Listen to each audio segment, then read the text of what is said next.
Good afternoon, everybody. Thank you for joining us. This is You and Me, Palestine and the American Poor. We want to just thank everybody for joining us today. All of our panelists and, of course, all of our guests and observers. Um, we're all aware of the huge human rights tragedy, genocide, complete injustice taking place in Palestine.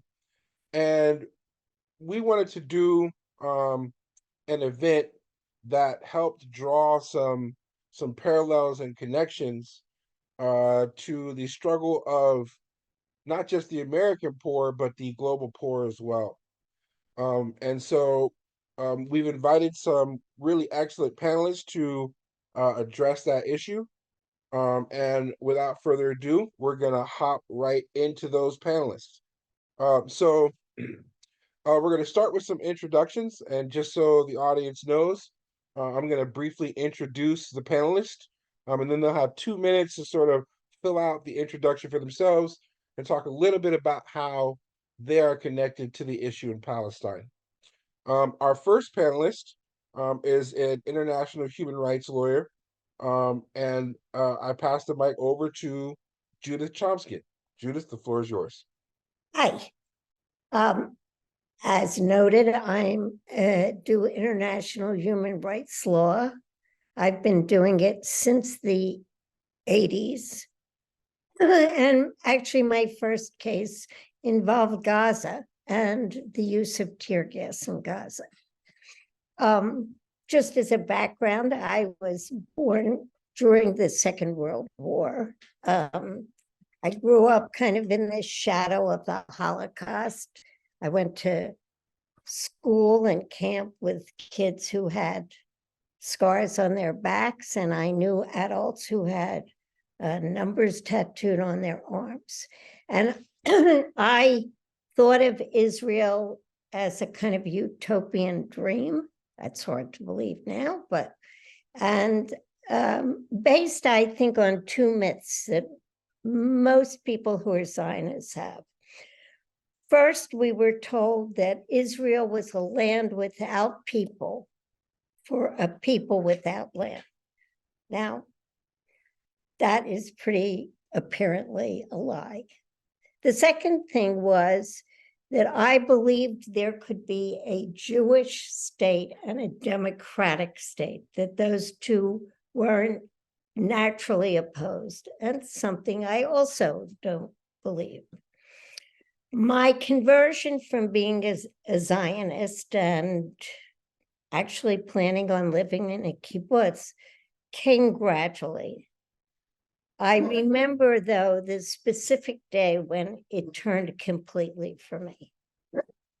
I was visiting friends in Israel. I went from Jericho, we drove into Jerusalem, and we passed a very large refugee camp called Dheisheh. And Dheisheh was kind of closed in with barrels and soldiers and various things keeping people in the camp that was surrounded by Israeli soldiers.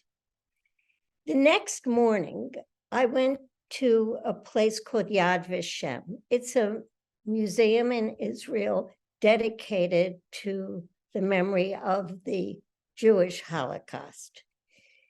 And about 5 minutes into being there was a picture of the ghetto in the early stage of before the final solution. And the barriers to the ghetto were the same barriers that I saw the day before surrounding Dheisheh refugee camp. And right then I went to the payphone and I called a lawyer who I had heard represented, an Israeli lawyer who represented Palestinians mostly in military courts. And I guess that's the last time I went to Israel when it wasn't Palestine to me. So that's how I got to here.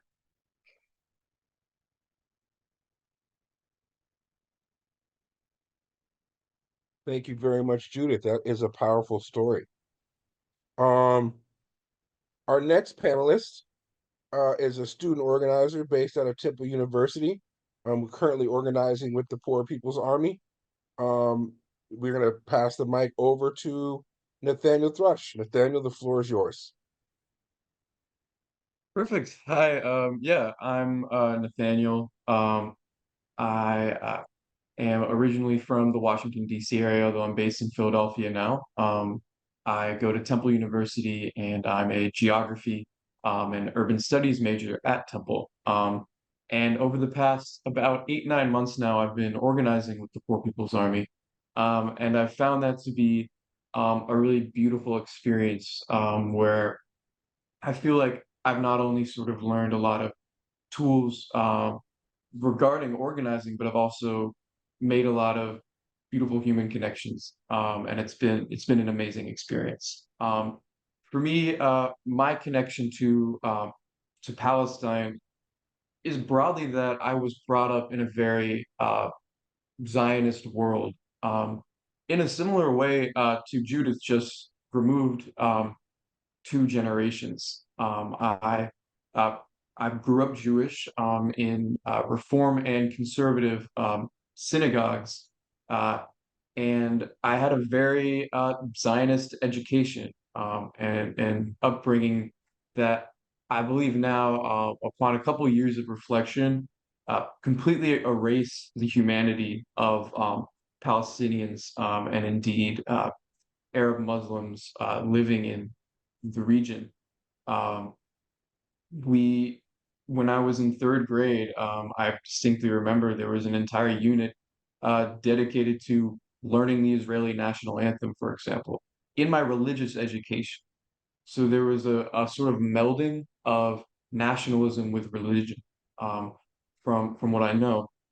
And I think I really started to turn upon my adolescence when I started learning more about the cultures that existed in the region prior to this. And that also uh, coincided with me visiting, when I was 15 years old, visiting Wounded Knee in South Dakota and seeing a similar story of erasure in the United States, of indigenous cultural erasure, where we're taught that essentially um, nobody lived in this country before, prior to the white man's arrival, and prior to an idea of manifest destiny, which we can obviously see very much paralleled with settler colonialism in Israel. Um, and just in terms of my education, I think broadening my worldview, meeting people from different backgrounds, and sort of trying to, it's not necessarily escape, but breach out of what I was taught as a child. And I think um, that experience resonates for a lot of people in my generation, whether they be Jewish, Christian, Muslim, from any background in general. And I'm excited to hear different perspectives tonight, and illuminate everyone and be illuminated myself.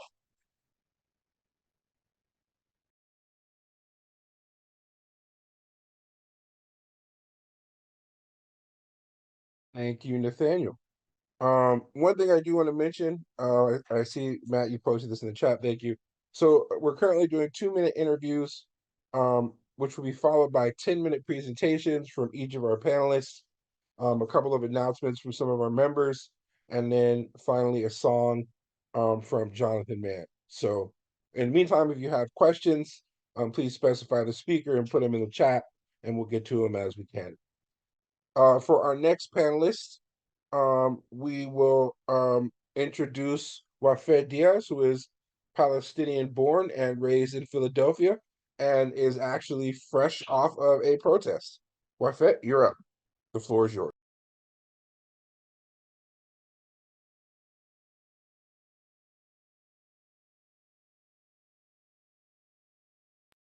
Wafed, you might be muted, so check that. Sorry, can you hear me now? Can you hear me now? Yes, Yes. yes, absolutely. Okay, yes. Sorry about that. Hi, everyone. My name is Wafat Diaz. I used to be, well, years ago, I was part of Students for Justice in Palestine. And I am Palestinian. Both my parents are from Jerusalem. And as like a former student organizer, I witnessed firsthand the suppression of freedom of speech that students have to deal with. And it's interesting that what we're seeing now on different college campuses is not new. It's been happening for years where Palestinians are censored, Palestinian allies are censored, or that there's self-censorship, there's disciplinary action that students face. And also, I mean, even being banned if you're talking about Columbia Students for Justice in Palestine and Jewish Voice for Peace. As a Palestinian, it's important to me that, you know, we're all gathering here today.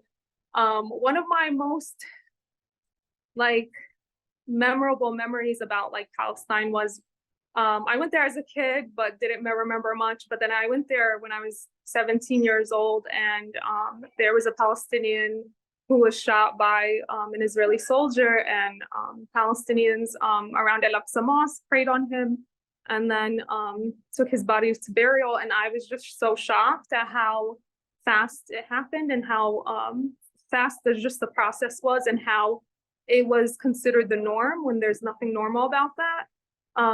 So that definitely was a major life event for me. And I'm looking forward to hearing everyone speak today. Thank you.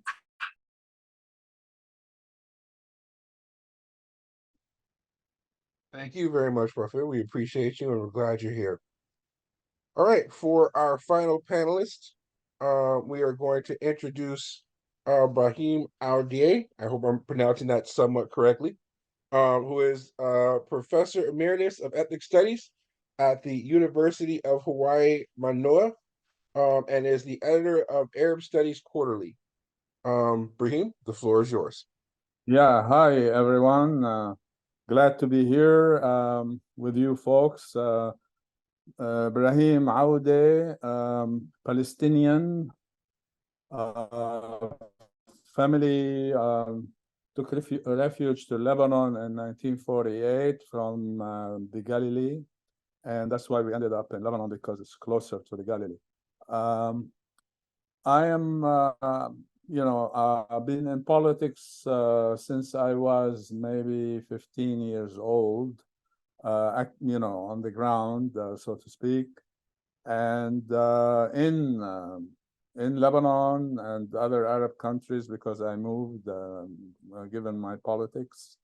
And I ended up in Hawaii, got, my degrees in LA and in Hawaii. And I've been, I taught for like over 35 years in Hawaii, and just retired 2 years ago and still active. And we've been harassed here, Jewish Voice for Peace, students and faculty for Justice in Palestine, being harassed by Zionists here and Zionists on the continent, meaning continental US, that's how we call it here. And currently there are 4 professors who are being,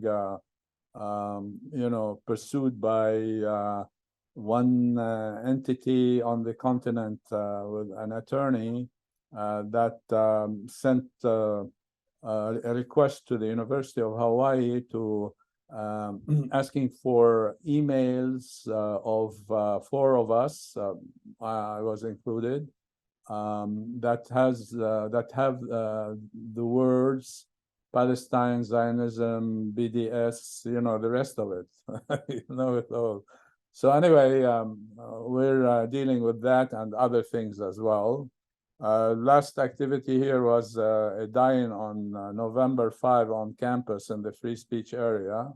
And it was pretty good, like, for our numbers here, 35, over 35 lying on the floor, and a bunch of us, mostly professors, making like a fence around them so nobody can, do anything injurious to them. And also we had campus security. We asked for campus security. So we've been doing a number of activities here, and I've been speaking here and there and so forth. So that's all I can say at this moment. Thank you very much.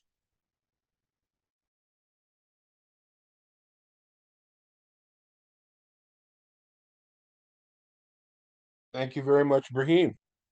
Okay, so now we're going to get right into our 10-minute presentations in the order we just saw. So our first presenter, Judith, you're up.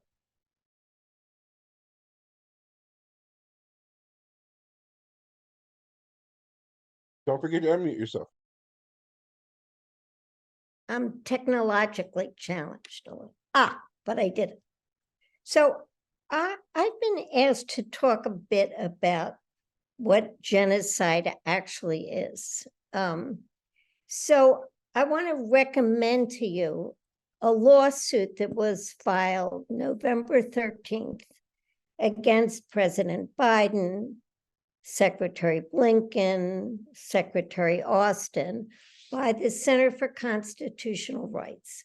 And that lawsuit accuses the United States or those officials of complicity in genocide, because what is happening in Gaza is technically genocide, and international law means that those people who aid and abet, who help in the commission of genocide, are also liable for genocide. So we throw the word genocide around, so I want to talk about what it is.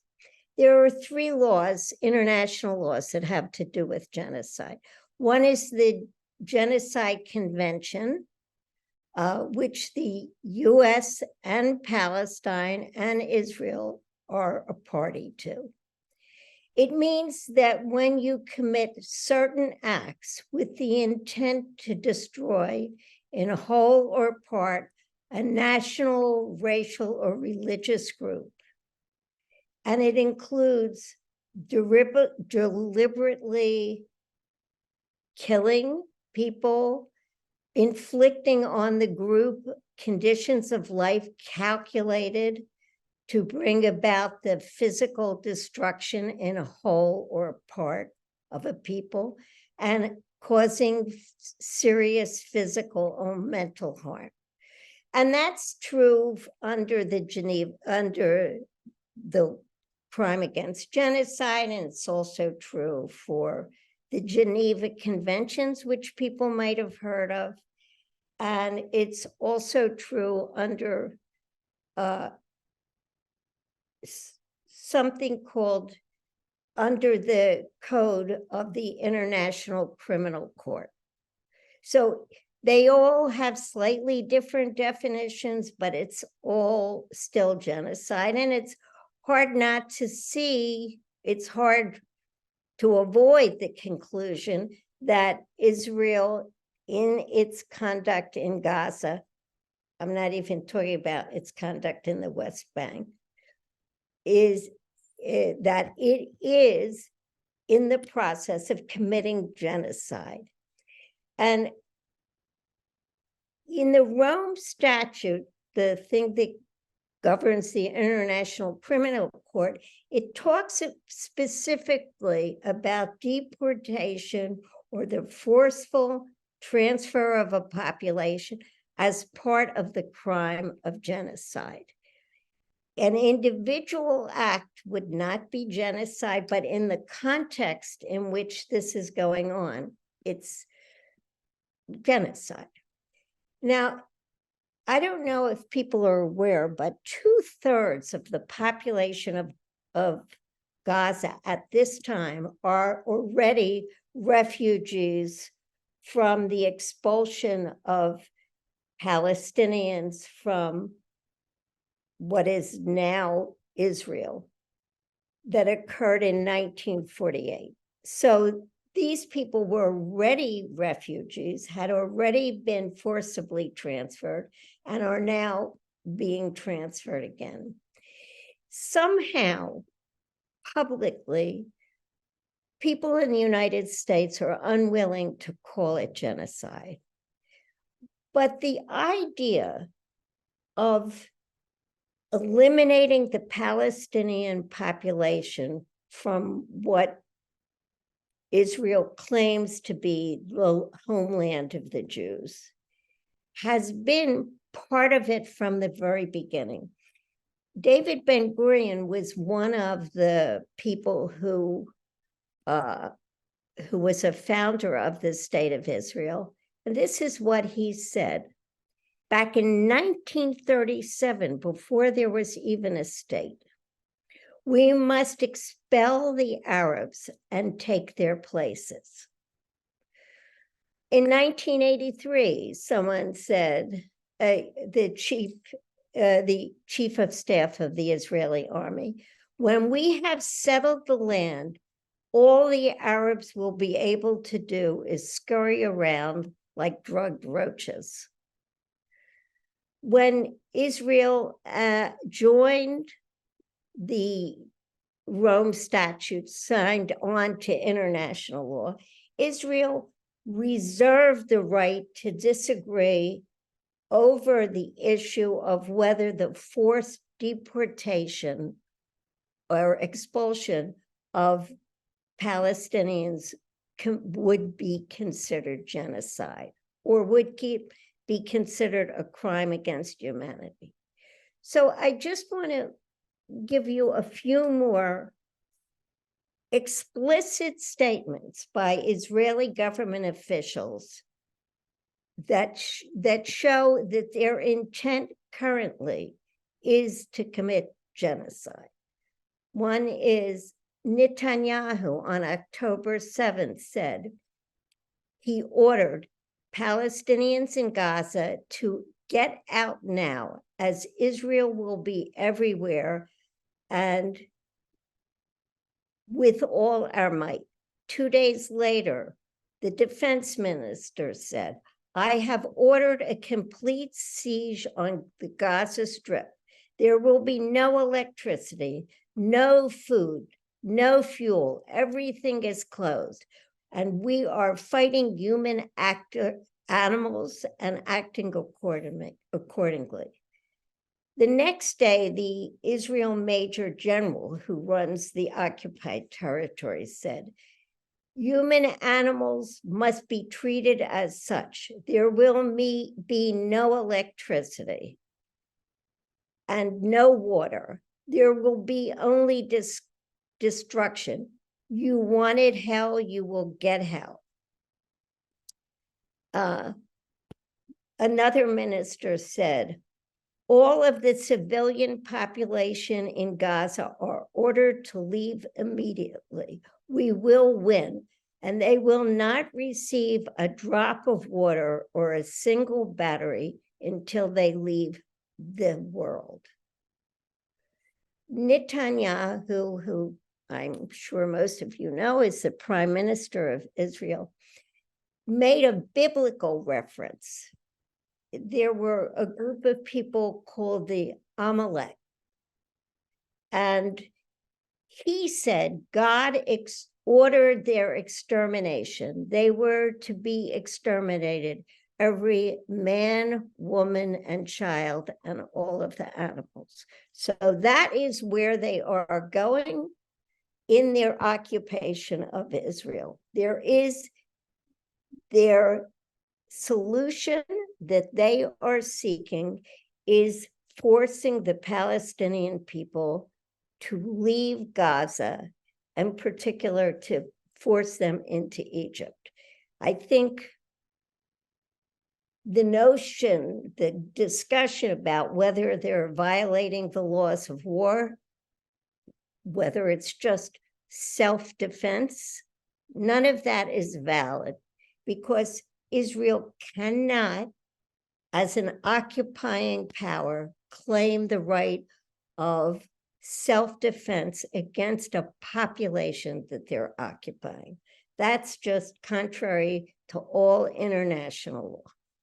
So I guess I hope that I've given you some way to speak about what genocide actually is, and that the fact that the intention to commit genocide is overt and explicit in all of the statements of Israeli officials with regard to what their aim is in Gaza.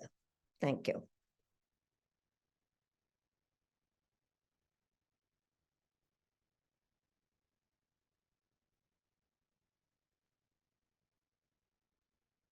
Thank you, Judith.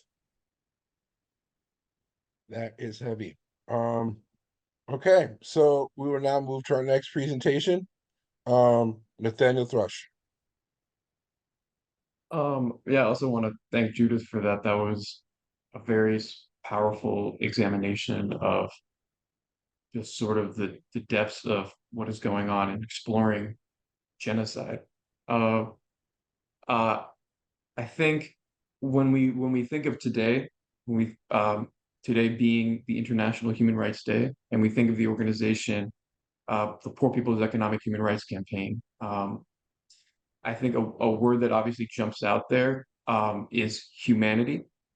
And I think when, especially looking back at my own experiences growing up as a Zionist Jew, um, thinking about the erasure of humanity or hiding humanity from my very eyes is something that is very, very powerful to think about. Something a key component of mine, and I believe most Jews' education was learning about the Jewish Holocaust and learning pretty in depth about these strategies employed to keep our past suffering hidden. Um, Nazi Germany hid the camps. Auschwitz was hidden. We didn't know about the existence of these camps in full totality until the uh, armies came in and liberated these camps. And when I was growing up, learning about Israel, learning about this utopian state filled with these kibbutzim, um, there was no mention of the indigenous population living there. There was no mention of their humanity, of their suffering. And for me, I think that keeps this guise of Zionism alive, and it keeps that hold on this country and on the world. Because if you can just ignore humanity, you can commit the most horrific violations of human rights imaginable. And that's what's going on in Gaza right now, as Judith highlighted. In the past 5 weeks, we've seen nearly 2 million people, 1.6 million people, population of Philadelphia, be displaced. These are numbers that are entirely unimaginable, numbers that are completely horrific. And then, something that I've had trouble grappling with is, how can this be done by people that I've identified with in the past? And I think that's something to continue to grapple with. And I think one of the major steps towards genocide is denying people's humanity and brainwash. And Zionism isn't even a question. It isn't even a question when you're growing up like that. And that is something that I've had to grapple with throughout my life. Obviously, for me, I still do not consider myself to be an expert, but I consider my experiential knowledge to be the most valuable thing I've built, sort of seeing what genocide denial looks like from the inside. While almost in a contradictory perspective, being Jewish, you're taught almost more than anyone about the steps that lead to genocide. You're taught about the Holocaust. We observe Yom HaShoah, which is Holocaust Remembrance Day, and we're taught about the steps that led to our own extermination. And yet, it feels like there are all of these contradictions that just sort of meld into it. And you see 3 years after our own extermination, 48, and during all of this, like Ben Gurion said in 37, you had our own program of erasure and genocide against an entire group of people, an indigenous group of people. And earlier, sort of backtracking earlier in my introduction, I mentioned sort of my transition out of Zionism. And I do believe that ran straight through visiting indigenous communities in South Dakota when I was 15. It was a family trip with my brother, my dad, and my mom, and we were driving through the Badlands National Park, and we went onto the Pine Ridge Reservation and onto the site of Wounded Knee, which is where, as many of you are aware, I believe it was in 1894. I might be mistaken by the year by a couple of years, maybe 96.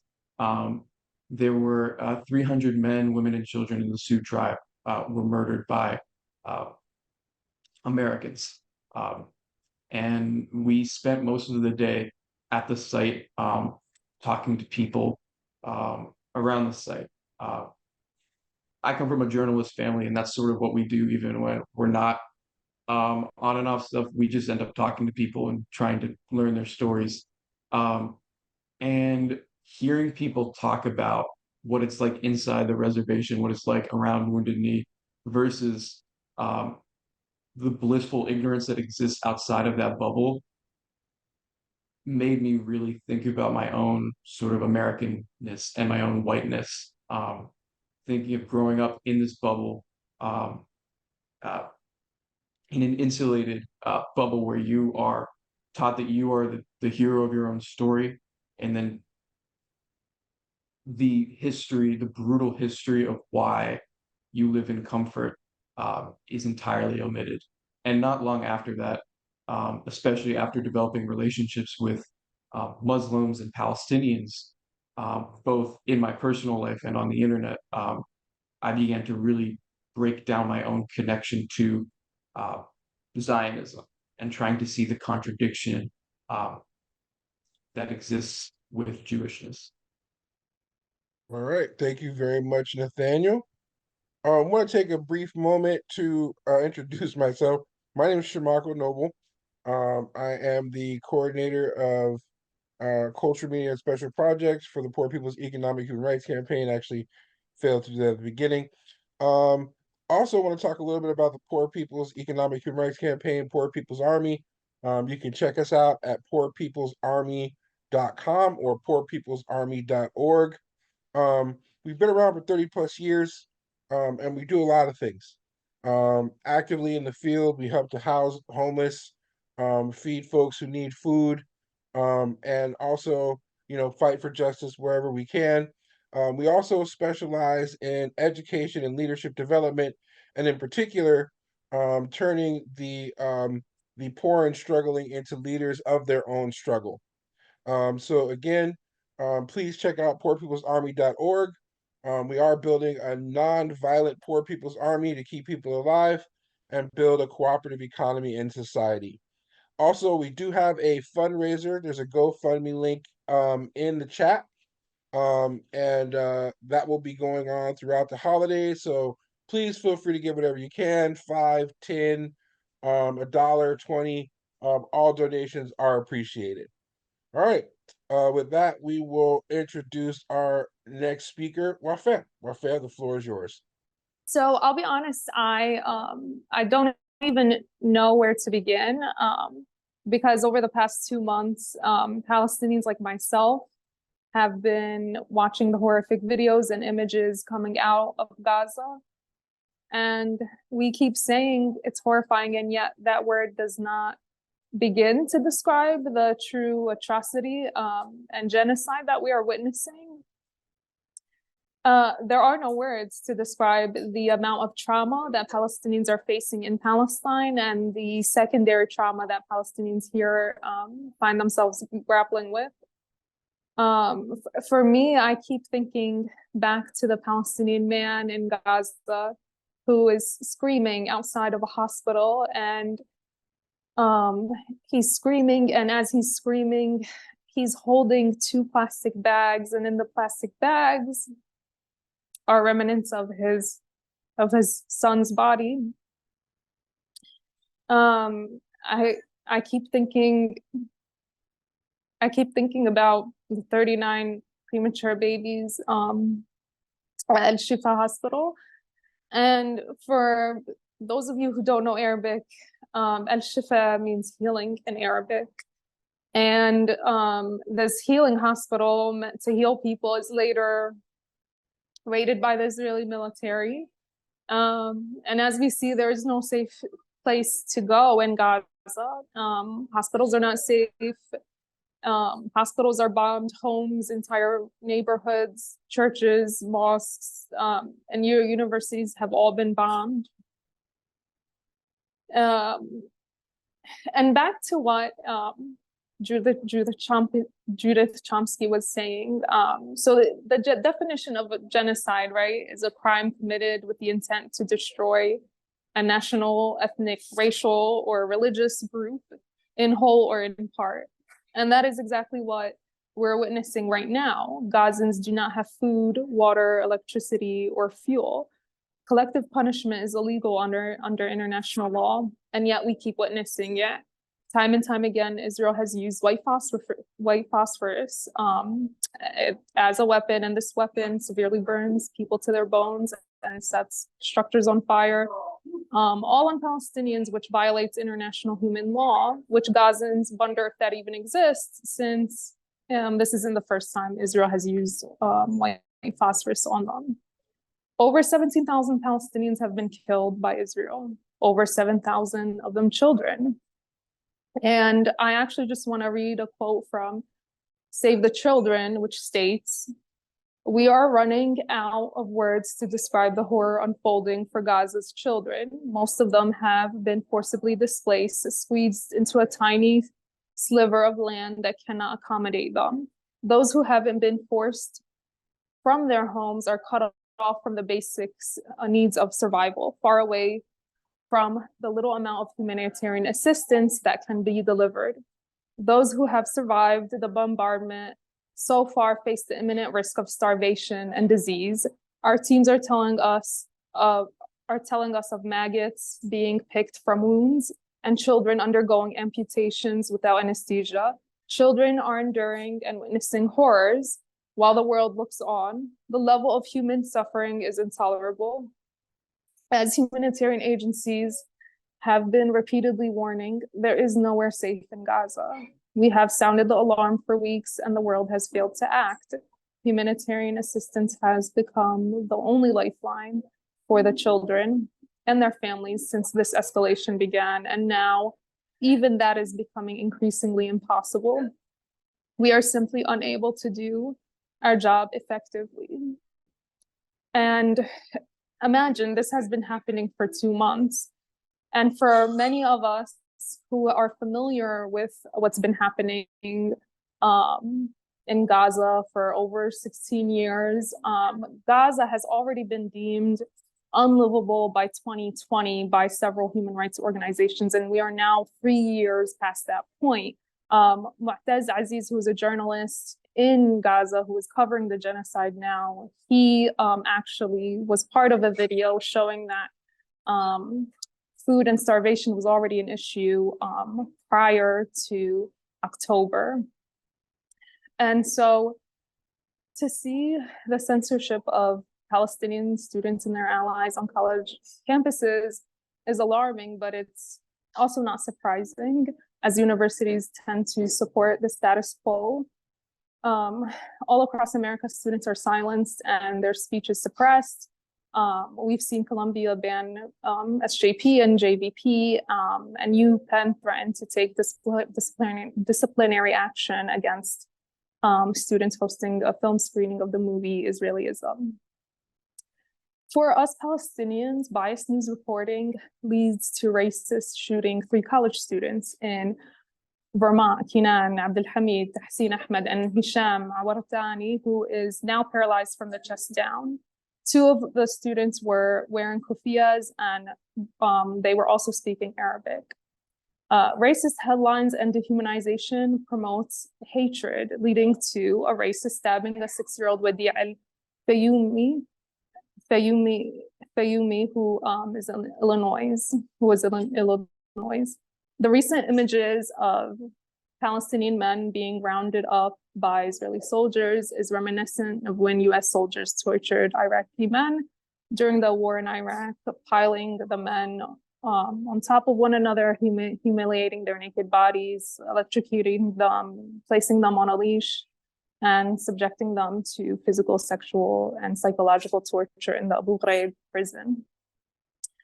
The dehumanization of Palestinians, Muslims, and Arabs normalized in our society is why, after 2 months, there is still no ceasefire.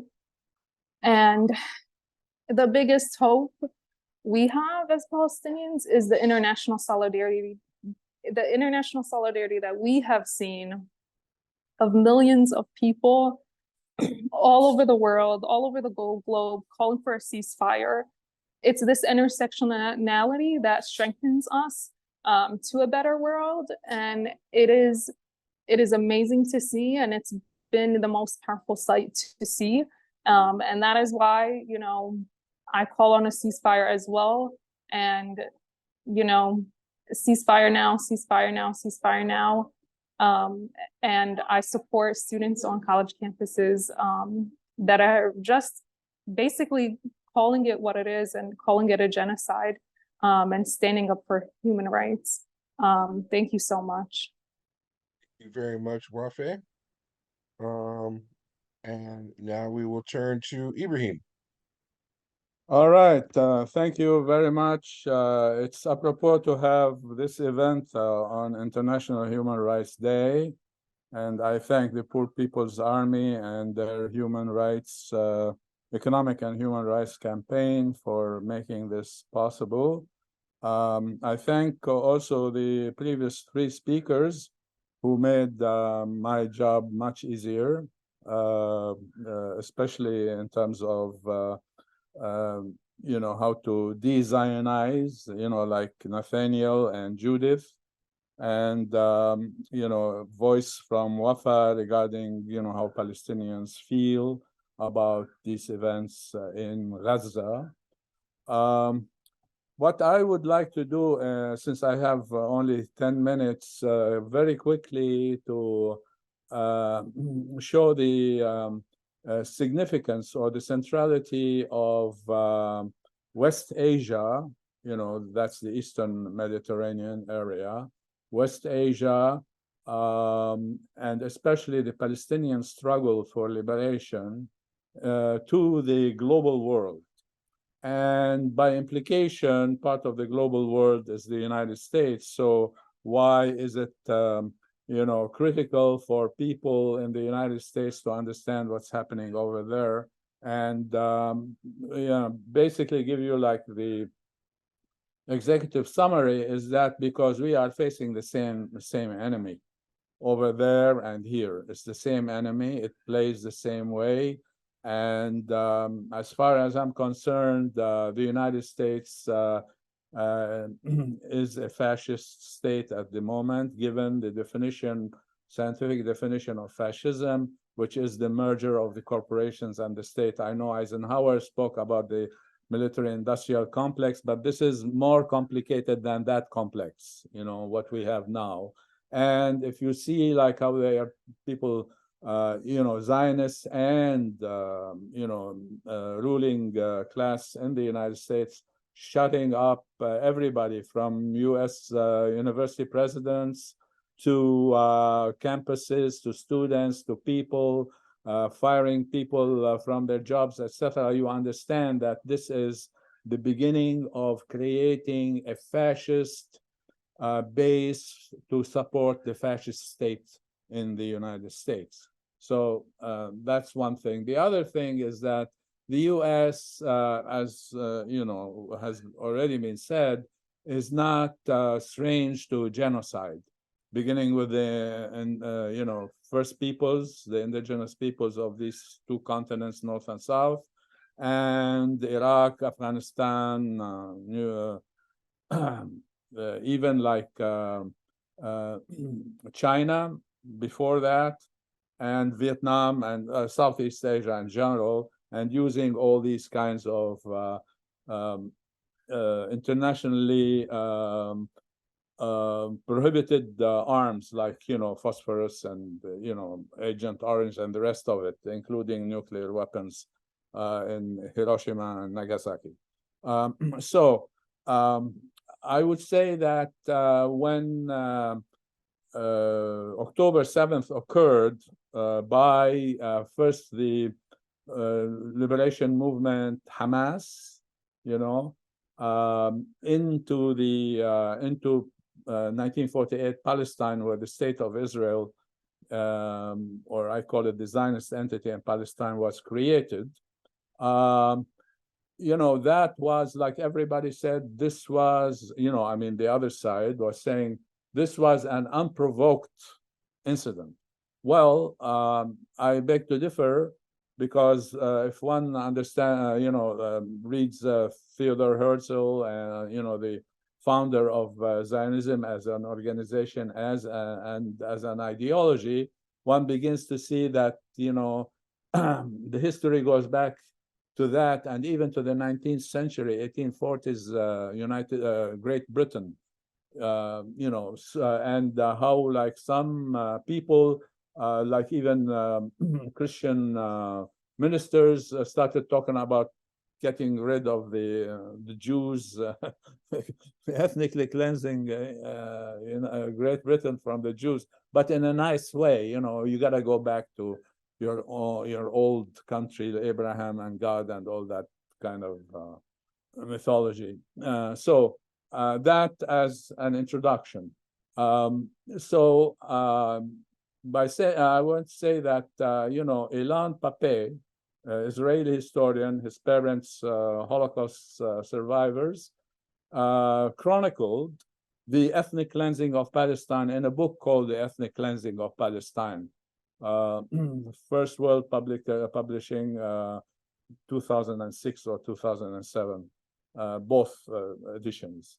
One, I would recommend this for everyone to read, to show the ethnic cleansing and basically genocide, because they would put people on the wall, at the wall, and then they just shoot them. And this kind of ethnic cleansing has occurred. So now we see that there is not only ethnic cleansing, but genocide in Palestine, and not in Gaza. It's more apparent, but not only in Gaza. There's slow genocide and there's fast genocide. The Gaza genocide is, you know, like you drop a bomb, you kill 300 people automatically right there. In the West Bank, or as we try to call it now, East Palestine, is you know, slow genocide, you know, through ethnic cleansing and the rest of it, shooting people just because they're passing by, etc., etc. So if anyone has any doubt that of the centrality of West Asia and the Palestinian struggle for liberation, if anyone has any doubt about its centrality, one has to have like a gaze at the Mediterranean Sea and see like 70 ships, U.S. ships plus German and British and French and the rest of it. So what is happening is that NATO has been on alert since like October 8th, you know, has been on alert and came to the rescue of the Zionist entity in Palestine. So that's one of the things that are critical to say. And then why is that the case? It is because the U.S. Relies or has relied on the Zionist entity in Palestine to spread its influence in the region and make sure that the region belongs to it. That is on top of all the military bases in Saudi Arabia, Qatar, Bahrain, and Iraq, Syria. In Lebanon, we have bases in Lebanon, but nobody talks about them. So all that kind of power, power projection by the United States shows that, in fact, the West Asia is very central to what the United States wants to do and has been doing in the entire global world. And now there were like some things, some analysts saying like, the United States is going to leave, West Asia because it has bigger fish to fry in the South China Sea and Ukraine and all of that kind of stuff. All that is baloney because when you have like Russia in West Asia right now, and when you find China is in West Asia, why would the United States want to leave to fight China? China is here, you know what I'm saying, in West Asia. So, and why the Chinese and the Russians are in West Asia is because West Asia is central to their power projection, the Chinese and the Russians in the global world. And they are here, meaning West Asia, to counter the U.S. influence in the region. So that creates an inflammatory situation in the region. And given also what the United States has done through the so-called Arab Spring, whether it was in Tunisia first, Egypt, blah, blah, blah, and Syria. So there are all these kinds of events happening to try and divide that West Asia region. And by implication, parenthetically, I include Egypt in West Asia, even though Egypt is in North Africa, but the Sinai is in West Asia, and the Sinai is a huge part of Egypt. And so the politics is connected right there between Egypt and the rest of West Asia, so to speak. So, but the thing is that the U.S. plan was to remain dominant as a unilateral power in the global world, and therefore West Asia becomes very important in this case. And what they wanted to do, the U.S., is divide Lebanon, divide Egypt into 3 parts, Lebanon at least 2, if not 3, Syria 5 parts, Iraq already divided primarily into 3 parts, and so on. So they want to divide the whole thing. So to maintain, parts like in Iraq would be Shia, Sunni, and Kurd. So what you have then is these divisions based on religious affiliations. So then it would become legitimate for the Zionist entity to talk about itself as the Jewish state. You see what I'm saying? And, as Judith said, if it is the Jewish state, it cannot be democratic because, you have to ethnically cleanse or,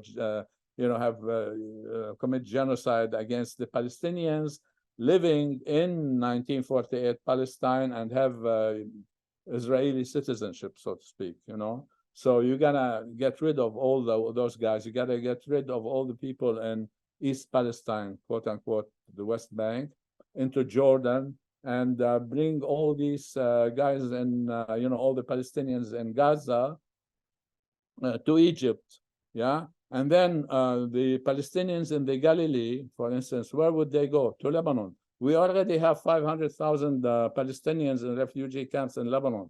So you will create mayhem in the entire region simply to for the United States to try and maintain its dominance over the global world, which is impossible at this point because, so to speak, the cat is out of the bag. You know, China is in West Asia, Russia, etc., and the Arabs, and especially the Palestinians, we are fighting for liberation. So this is all these attempts to divide the Arab world, to divide the Muslim world, to divide, you know, the Palestinians into three parts, you know, Lebanon, Jordan, Egypt, you know. And then not only that, but the Israelis want to have like about 1 million of them, of the Palestinians, go to 10,000 to Canada and 100,000 to, you know, all these kinds of stuff into Europe, you know. So they want to create mayhem in Europe as well. And mayhem is there already in Europe, given the Ukraine war and all of that kind of stuff. So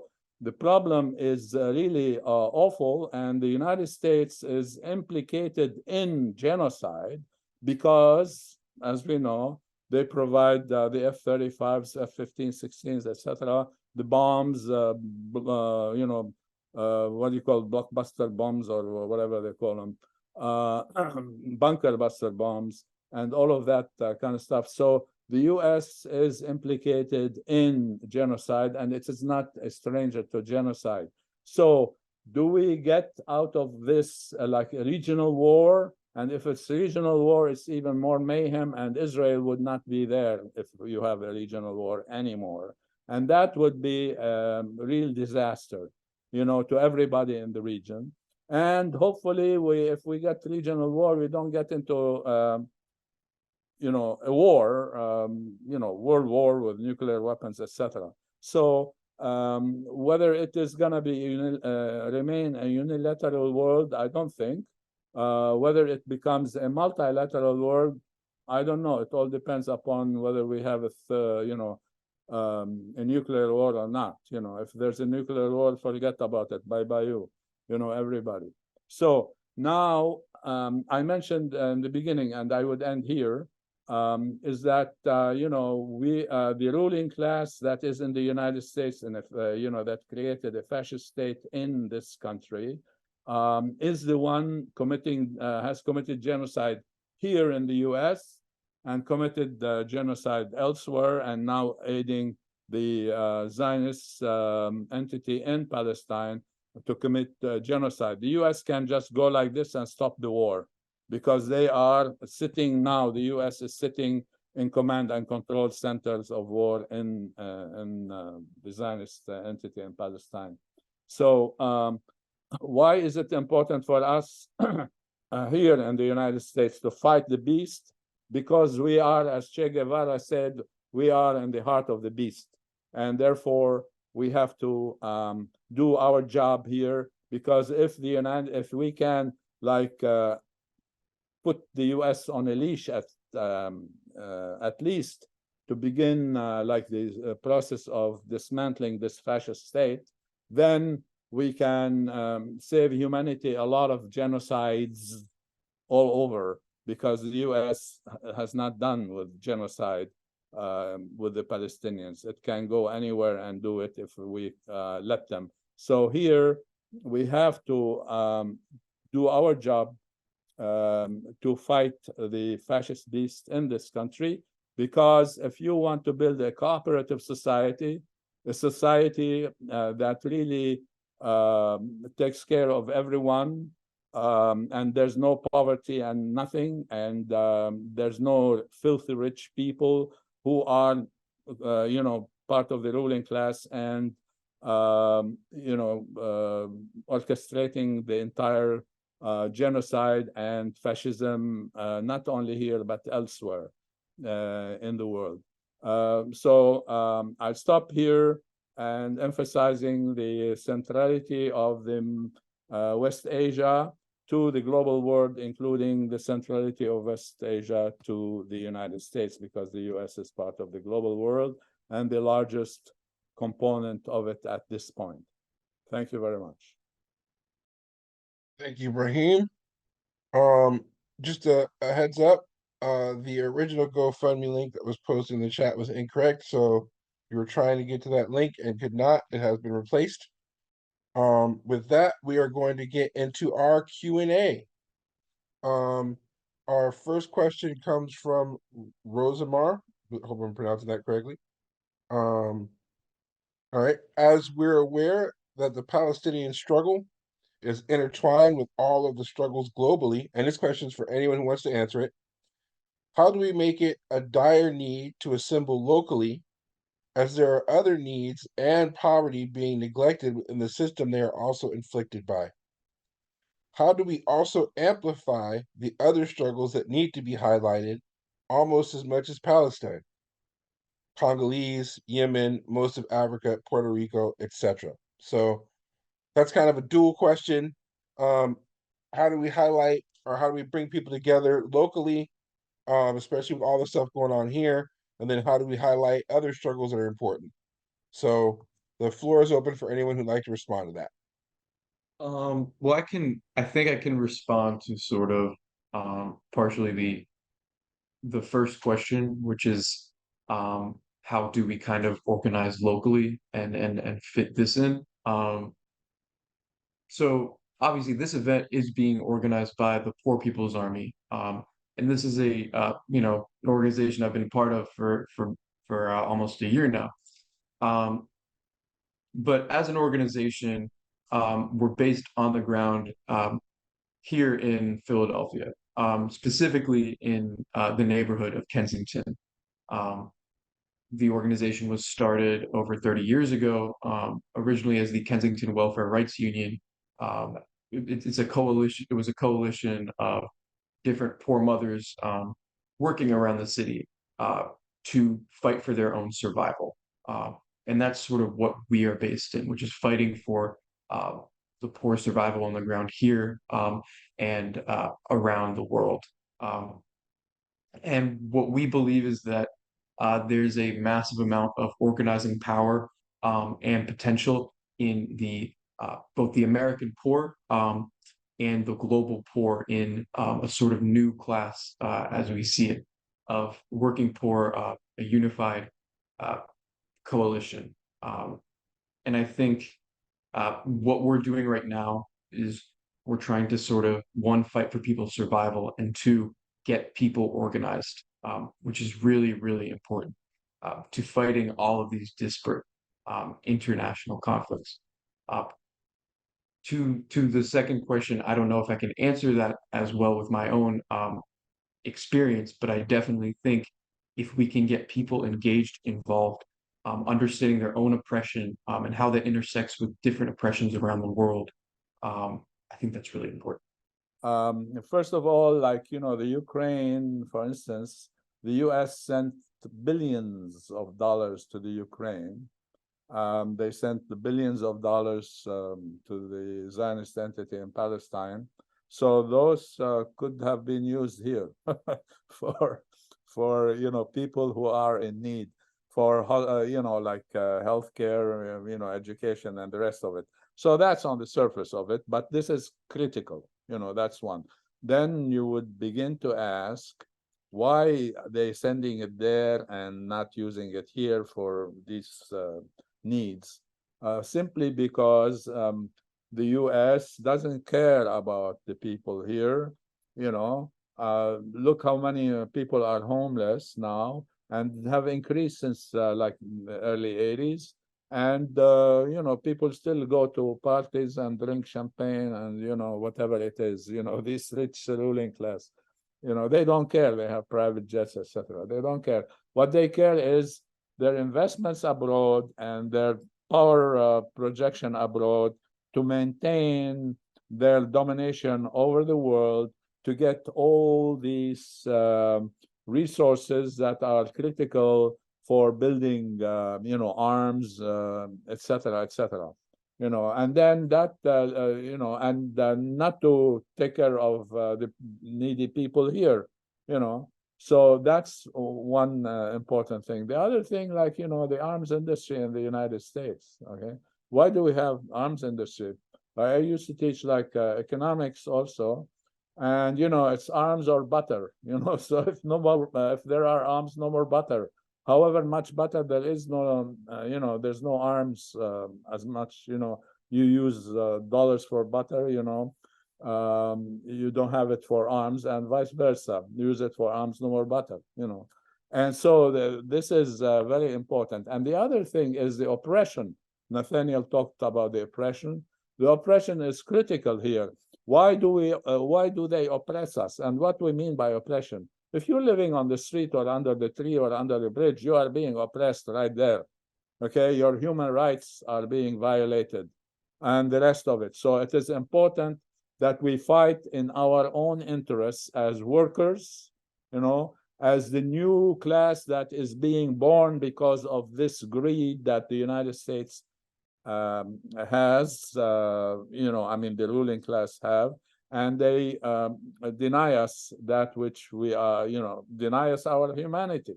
And this is very critical here. And one last thing, if you don't organize, and I'm glad there is something called the Poor People's Army, if we don't organize, then they would maintain their hold on us through the Democratic Party and the Republican Party. And the worst thing about the Democratic Party is that, we are related to the progressive wing of the Democratic Party. But man, this is a ruling class party. There's no progressive wing, even if they call themselves socialists or whatever the hell they call themselves. Anyway, so you catch my drift, as you say. Okay, thank you. Thank you, Ibrahim. So wanted to go ahead and call on Tiny, who is a leader here on the West Coast, of Poor Magazine, who I believe wanted to respond to the last question. Tiny, go ahead. First of all, thank you for having this beautiful conversation. Longtime member of the Poor People's Army, proud member. We rep it every day here on the West Coast. We're, Poor Magazine, Parenza Pobre, homefulness, all poor folks, houseless folks, building our own solutions, self-determination, and we're grieving every day for this violence that's happening to our relatives in Palestine. The way that we have dealt with that is that we're out on every street fighting for Palestine. We're supporting every resolution, even though we don't normally fuck with politics. And we're marching and we're putting flags out and we're standing with and screaming for all of our relatives from Sudan to Haiti to Palestine. We've always had a global perspective, as I know the Poor People's Army has as well. And that's why we're proud members. And also, though, I think that the idea, the question was around finessing that, right? So much of it is about the external message in this time. And so not only is what I would call activate to liberate, put your bodies on the line, put your communities, your poor mamas and uncles and aunties, encourage them to go out to the marches, but also do a teach-in at Poor People's Army if you haven't already. I know this is also what this is about today, about what our connections are. We're absolutely connected to Palestine. We as an indigenous and poor people-led movement at Poor Magazine, we make the connections to Indigenismo. But let's get real. As I said in one of my stories, everybody left in Hassa right now are poor people, the poorest people, or they wouldn't still be there. Let me get that real clear. And so if we're talking about the connections, they're very simple. And, I think that sometimes us poverty scholars get so caught up, understandably, in our own war on our poor bodies that we don't have space for much else. And that's real too. So all love to our poor mamas and uncles and aunties and young people who are just trying to stay alive one day at a time with all this bullshit capitalism and rent and the lie of rent, right? But then also what we encourage our relatives to do is recognize the connections and stand with stand for poor people all across Mama Earth. And so I think that the teaching is important, the educating, the connecting the dots, and then the representing, you know what I'm saying? Because from Palestine to Huchin, from Palestine to Lenape, from Palestine to Philly.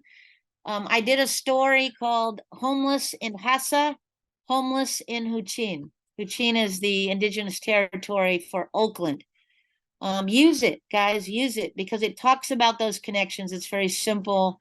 And I put it out for the purpose of teaching internally and externally the relationship between houseless people in Gaza now and houseless people right here in Philly and Oakland and LA. We are all connected. There is no separation in liberation. Oh, Mateo, Thank you very much, Tiny. We appreciate you. always. All right, so we're gonna move to our next question. And this question comes from Lucy Bell. I am interested to know if international law related to forcible removal, similar to lawsuits filed for failure to stop genocide in Gaza, can and will be applied to the U.S. government for forcible removal of indigenous people in occupied Hawaii or Maui. So that's the question from Lucy Bell. If anyone has any comment on that. Since I'm in Hawaii and I thought about these things, yeah, there's, Hawaii is, if you read history, it's an occupied territory. And it's a settler colonial project as well. There was a monarchy, although I'm not for monarchy, but I mean, there was a monarchy and there was a state, and it was, overthrown by U.S. Marines and a bunch of capitalist settlers, mostly American, who were citizens of the kingdom here, but then they overthrew the kingdom in cooperation with the Marines, and so it's occupied. And there are people who, Hawaiians, indigenous, go to Geneva, to the UN and talk about, raise the questions about occupation and so forth.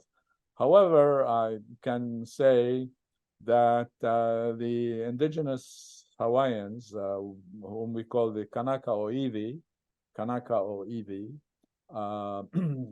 anyway, or native Hawaiians, Kanaka o Iwi, they are not really united around whether, what do you want to do? You want to fight for independence, or you want to fight for a nation within a nation, etc. So this hasn't been resolved yet. Obviously, because many become, happy with their situation, and they join the army and the navy and the Marines. Some of them fought in Vietnam and got Purple Hearts and all that kind of stuff. I know generals, retired generals who are Hawaiian, of Hawaiian ancestry, etc. So there is that kind of situation here. There's division and differences among those people who, activists who want to, figure out what needs to be done, whether you fight for independence or not. I'm for independence myself, although I'm not Hawaiian, but I support those people who want to have independence. I guess I was going to say that there isn't a real international law mechanism for example, for indigenous people in the United States to go and bring the US to the bar of the International Criminal Court or the or any other international mechanism. And I think it's part of just the inability of international law to be enforced against a powerful country. Even the first big tribunal, the Nuremberg tribunals at the end of the Second World War, said, oh, we're going to look at all these war crimes and crimes against humanity, except you can't raise what the US or its allies did. So that in the inception of an idea of a series of international tribunals, it was always stacked against the ability of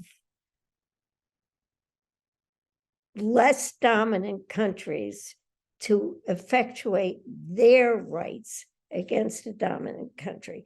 So, for example, you couldn't have brought a claim for the firebombing of Dresden, a place in Germany during the Second World War, even though it was an attack on a civilian population, and it was clearly a war crime. The same is true for Hiroshima and Nagasaki, where we dropped atomic bombs. There's no possibility, even though Japanese were tried for war crimes and Germans were tried for war crimes, the Allies could not be tried. And it's the same situation, the limitation on the structures of international law to effectuate the law with regard to the conduct of dominant forces in the world. All right. Next question. And this is from Renea. As a Lebanese American, I have seen the dehumanizing effect that capitalism has on us. When I was in Lebanon, the people I spoke to were so critical of refugees living there, Syrians and Palestinians. How do we restore our humanity in the midst of hyper-capitalism? I grew up in Lebanon, and I speak Lebanese dialect as well, not only Palestinian. Anyway, it's interesting because one of the things that the U.S. has done over the years was help and significantly work for dividing the country vertically, So you have like people for the Palestinian struggle, people against the Palestinian struggle. And I'm not saying here like in the sense of if you are Christian, you're against the Palestinian struggle, and if you're Muslim, you are for. No, it was a mix, because there's a lot of Christians I know are for the Palestinian struggle, and they are involved in parties like the Communist Party, the PPS, which is Syrian Nationalist Party, which is Syrian meaning the greater Syria, not Syria that we know now. Syrian Nationalist Party, there are a lot of Christians in it, and Arab nationalists, etc. They have Christians in it. So it wasn't divided along, Christian or Muslim. But there's a huge component of primarily Maronite Christians, not all of them, but that are with a group called the Lebanese Forces, headed by someone called Samir Jaja, who was a war criminal during the Civil War. He even killed Christians who were opposed to him anyway. So he is connected to the US, to Saudi Arabia, and to the state of the Zionist entity in Palestine. And he's against the Palestinians. And in the beginning, it's interesting that in the beginning of the war in Syria, the imperialist war in Syria, he was for the Syrians coming in to Lebanon because they are, according to him, fleeing like a dictatorship, etc. And then more recently, like the past maybe 8-9 months or so, he started coming out against the Syrians in Lebanon, and he wants them to go back to Syria. So the important thing to, I think, do agitation and propaganda about in the case of Lebanon is show the real intentions, and there are a lot of proof of that, of the state of the Zionist entity in Palestine, and the United States intentions and practices in Lebanon, and not only Lebanon, connected with the larger place, which would be West Asia and also North Africa, meaning Tunisia, Egypt, Algeria, Morocco, etc. Those kinds of intentions to show that, in fact, if Israel wipes out, for instance, Gaza now, and the Palestinians in Gaza, the next target would be Lebanon, But these guys who are for the United States, Israel, and the Saudis in Lebanon, they probably would welcome Israel take over Lebanon. So what we have in Lebanon is that kind of division. But the majority of the Lebanese, regardless of religion, are with the resistance movement in Lebanon, whether it's the Islamic resistance or the secular resistance, because there's secular resistance also. And so if we begin to do agitation and propaganda in terms of the impact of capitalism and implicate, the United States and the Zionist entity in terms of taking over the region and creating a neoliberal capitalist system, then we might have a chance in trying to move more people towards the resistance movement and weaken those guys who are for a state of Israel in Palestine or the Zionist entity, and move them away from the United States, supporting the United States or reactionary Arab countries or states such as Saudi Arabia, Qatar, Bahrain, and the rest of them. That's all I would say.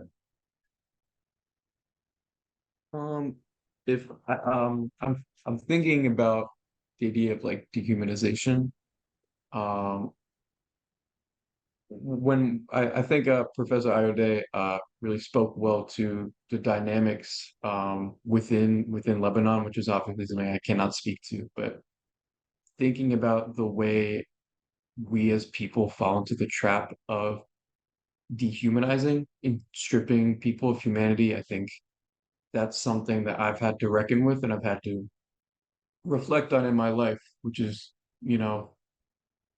pretty much disregarding or entirely erasing, the humanity of people. And in my experience, I think education, but also connections are sort of the ways in which you kind of break down these barriers. Understanding how different systems of oppression enforce one another, and understanding how these cycle of violence beget one another. I think for me, in my sort of exploration of Zionism and sort of the forces within Judaism that have led to this point, I think I've seen a lot of repeating cycles of trauma and violence, and sort of repeating what was done onto us, onto a different generation and a different group of people. And so I think in general, I think with what the Poor People's Army, for example, has to offer, we have a program of unity, of unifying people based off their collective struggle, as opposed to enforcing these divisions that beget cycles of violence. I don't know if I have all the answers to that, but I think in my experience as someone who has sort of moved away from viewing the world in a dehumanizing lens, even unknowingly. I hope that's kind of what I can offer. Thank you, Nathaniel. All right, we're going to move to our next question. And this question is from Adora. It could be said that poverty is a tool of genocide. Please provide your thoughts on the weaponization of poverty in Gaza, Palestine, and Israel. I think it's important to know, like I said earlier, that the Gaza Strip has actually been under siege for about 17 years by land, air, and sea. And so they've been suffering in poverty for a very long time, before October 7. And when you look at the history of Palestinians and Palestinian refugees that were forced out in 1948, and then again in 1967, you see that thousands of refugees were in poverty in Jordan, in Syria, in Lebanon, in Egypt. And this has been weaponized against Palestinians. And it's also been used to kind of it's also been used as like a tool to kind of divide and conquer the region, and to also make the other countries intolerable to Palestinians. Whereas when you look at Palestinians will never give up the right of return to Palestine. And it's because of this that Palestinians continue to be oppressed. So it's important to notice the different ways in which Palestinians were forced to live humiliating lives, and to basically live off of United Nations donations. And I don't know if you all are aware, but there was a journalist in Gaza who showed that some of the food that was distributed by the United Nations was actually expired in Gaza. And so it's important to make the connection and observe how Palestinians have been suffering for a very long time, and how different organizations, although they are technically there to help, also unfortunately oversee kind of like the poverty, and it's also used as a tool of control and power over Palestinians. Weaponization of poverty, we see it all over the world. I mean, it's right here in the United States, right? However, it's much more destructive in Gaza, at least, with this genocide, because of what, some, like Yoav Gallant said, and other people, about they want to deny potable water for Palestinians in Gaza and the rest of it. But the thing is that because the Palestinians have some support from other, what I call the axis of resistance, which includes, the Lebanese resistance movement in both its secular and religious form, the Yemen, Syria, Iraqi popular mobilization forces in Iraq, and all of that. They have support, and over time they have, they use this to organize, and as they organize, they fight, for liberation, and therefore they use that kind of, the weaponization of poverty, etc., and to counter it with their own struggle for liberation, whether that struggle for liberation is armed struggle or any kind of other struggle, protest, etc., etc.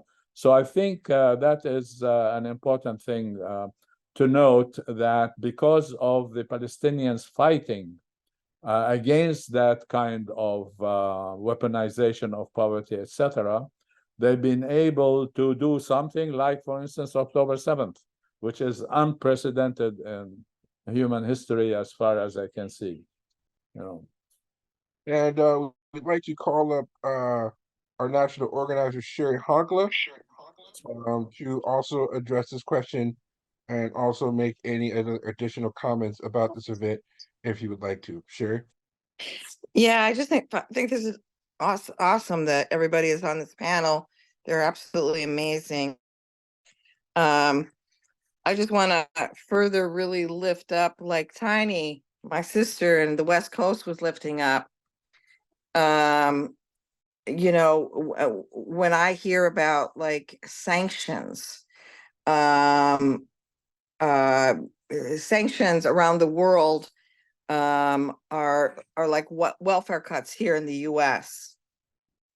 That the running off of people from land, you know, when we marched from Philadelphia to Washington, D.C. after like 200,000 Puerto Ricans were in jeopardy of being cut from housing and urban development.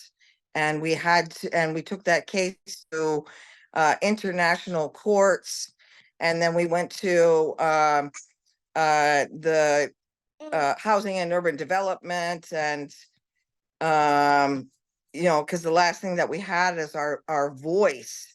When you take housing away from that many people, and I've just been making a lot of the parallels that you've been talking about, because you know, we know that the corporations just went in and sold the land in Puerto Rico.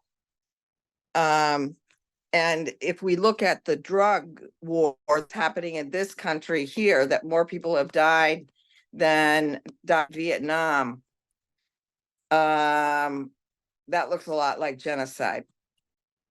And what Ibrahim, what you were talking about, like different levels, I mean, not different levels, but different paces, different speeds at which this is happening. Yeah, I just wanted to really assert our international solidarity with those that are on the bottom all over the world, that we have really got to come together, because, you know, this system that's responsible doesn't care about any of us. Yeah. And I always like to think, whether we're talking about Lebanon, because I've got a brother-in-law from the Sudan, and there's been a lot of revolutionary activity happening there. I always like to look at this concept of, you know, all of us are, you know, on this Titanic, and, you know, all of us have different decks and different seats on it. And some people are going down quicker than others. And some countries, and we have to figure out how to get together and get the hell off this raft and stop fighting about who has the worst. All right, thank you very much, Sherry. So we're gonna have our final question, and then Leela, and then a final round from the panelists, and then the song. If we could keep the response to this question short, as we are coming up on time. This question is from Andy Willis. Any thoughts on the technology revolution that makes millions of us useless to the system? So that question is open to anyone who would like to answer it. I remember, like in 1970, I took several courses in electronics, and it was the transistor. No more transistor, you know what I mean? And I could see that there's something happening, something new happening, you know, in the electronic revolution. You know, what we are experiencing now is electronic revolution.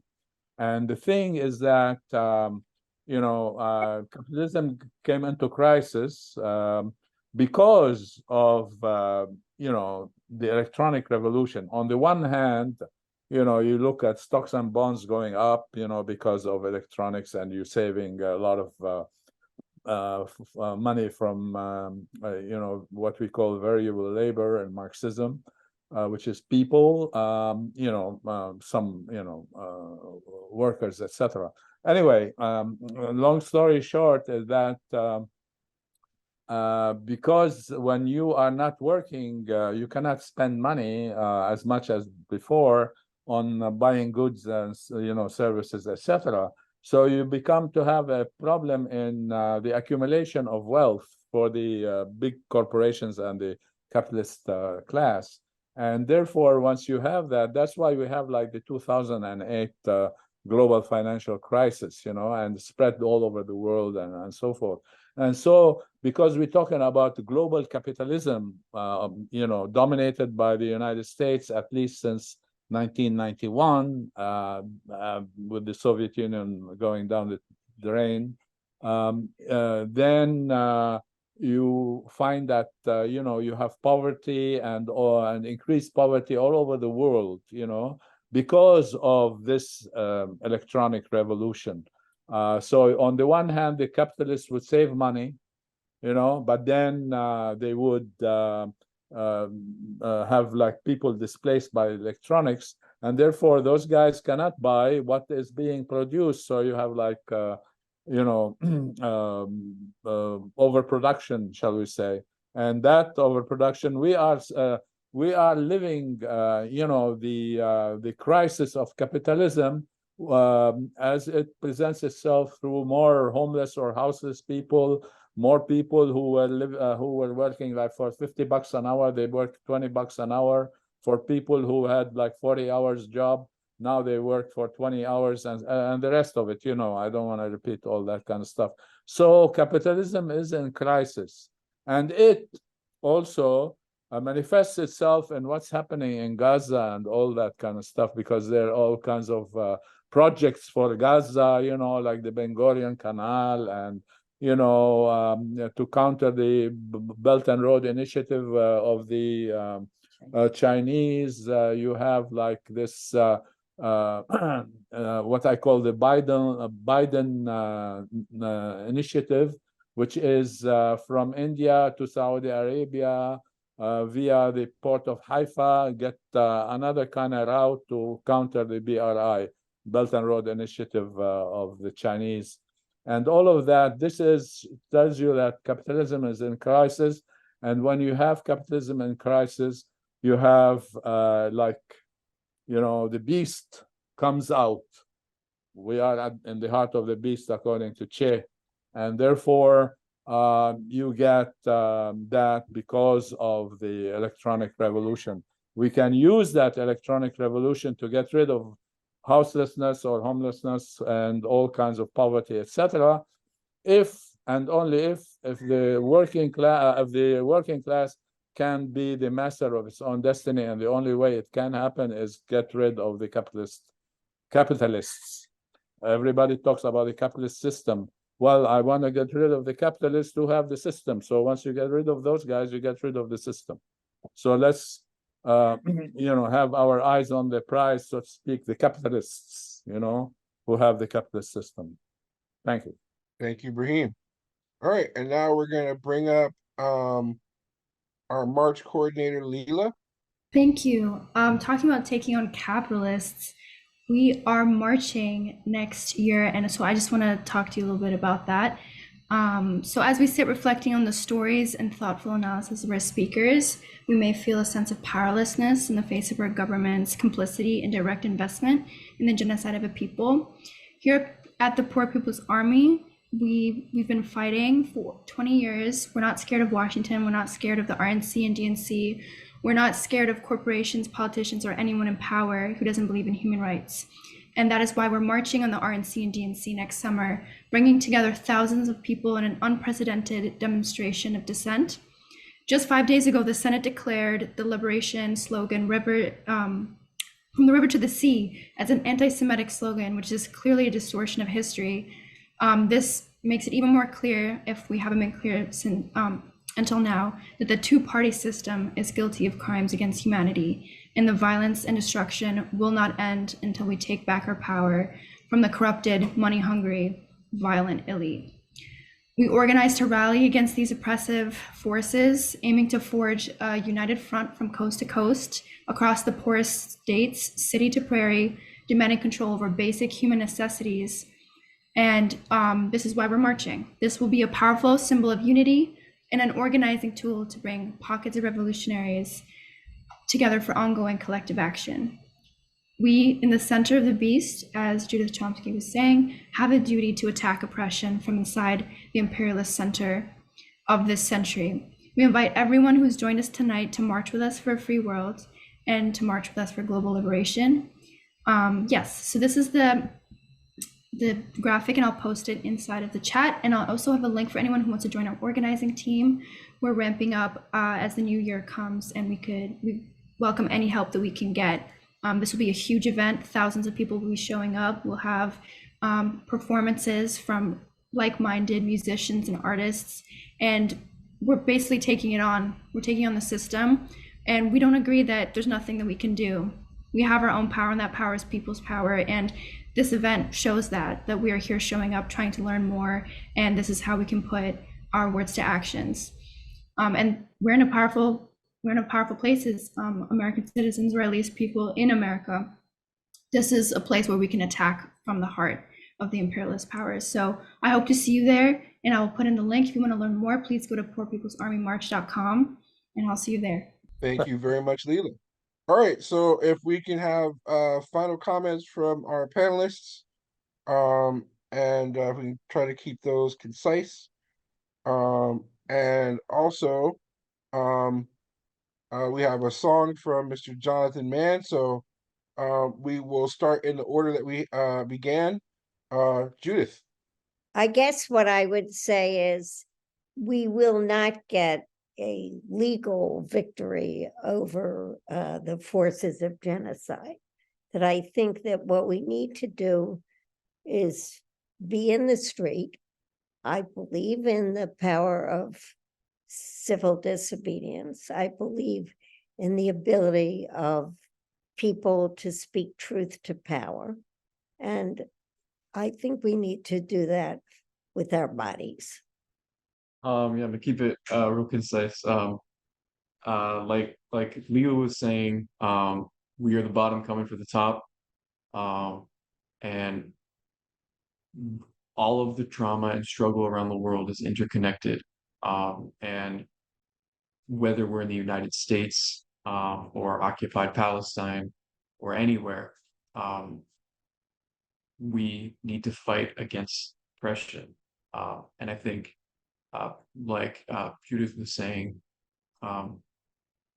uniting and being on the street is going to be really important. I would definitely say ceasefire now, ceasefire now, ceasefire now, free Palestine. And I agree with Judith. Definitely go out to a protest, and also call your congressmen and women and let them know that you want to stop the genocide and you want humanitarian aid into Gaza, and no military funding for Israel. Thank you. Yeah, thanks. It's been great. I agree with the previous speakers, and I would say what Edward Said mentioned. An intellectual, and intellectual doesn't mean it has to have a degree. We have like working class intellectuals who had high school, but they are intellectuals. And as an organic intellectual, as Edward Said would say, you have to always be on the other side of power and challenge the power. Ceasefire now. Thank you. Thank you very much, Ibrahim. And of course, I want to appeal to folks one last time. If you haven't had the opportunity to, please check out our GoFundMe.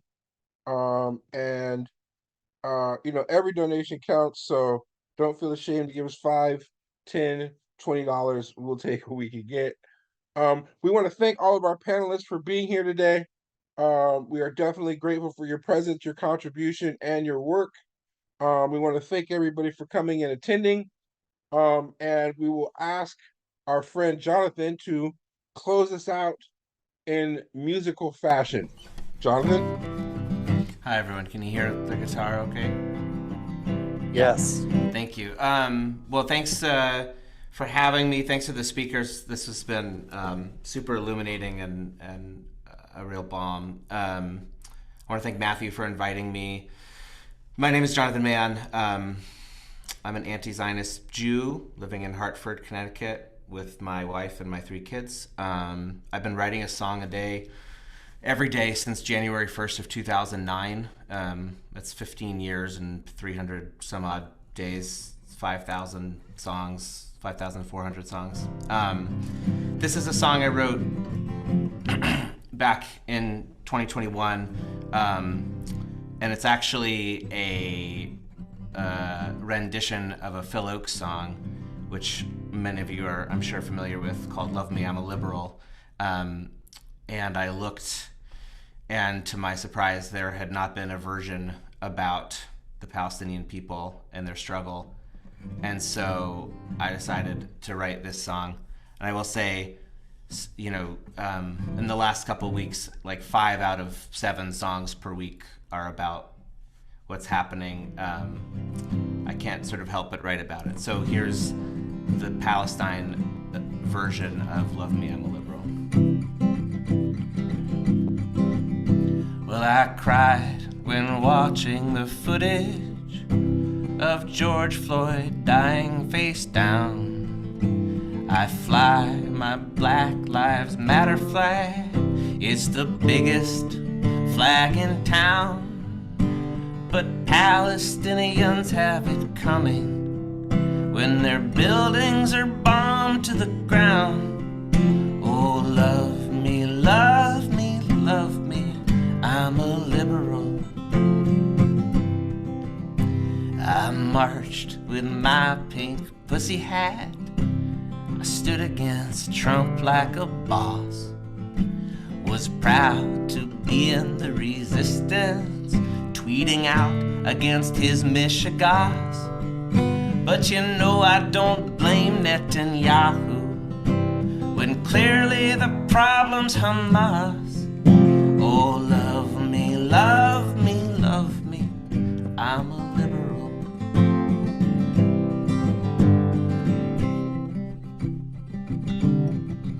And I was angered by children in cages, felt helpless and full of despair. Their parents came seeking asylum from what must be a hellish nightmare. But when a child is killed in Gaza, it's 'cause Palestinians don't care. Oh, love me, love me, love me, I'm a liberal. Oh, and another mass shooting, when will it ever end? Oh, we need stricter gun laws to curb the violence. But when it comes to Israel, they've got the right to defend. Oh, love me, love me, love me, I'm a liberal.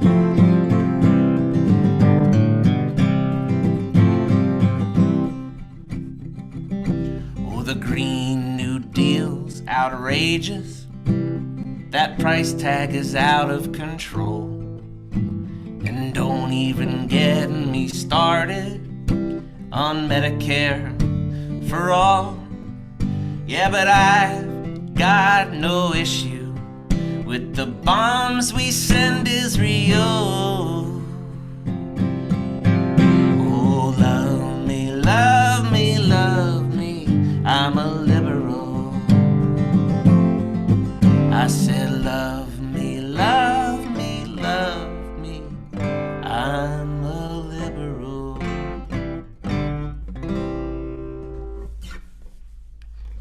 Thank you guys. Thank you for having me, and thank you so much for the talks.